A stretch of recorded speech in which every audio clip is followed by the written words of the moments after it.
శ్రీ కొణిదల పవన్ కళ్యాణ్.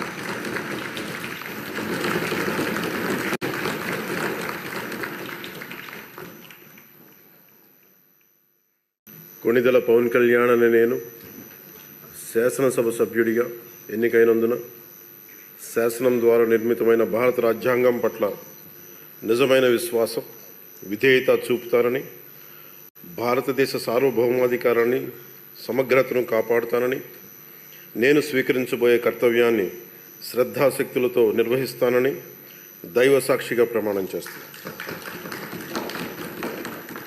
ఆంధ్రప్రదేశ్ శాసనసభ సభ్యుడైన కొణిదల పవన్ కళ్యాణ్ అనే నేను సభా నియమాలకు కట్టుబడి ఉంటానని, వాటిని అనుసరిస్తానని, సభా మర్యాదలను పాటిస్తానని, సాంప్రదాయాలను గౌరవిస్తానని దైవ సాక్షిగా ప్రమాణం చేస్తున్నాను.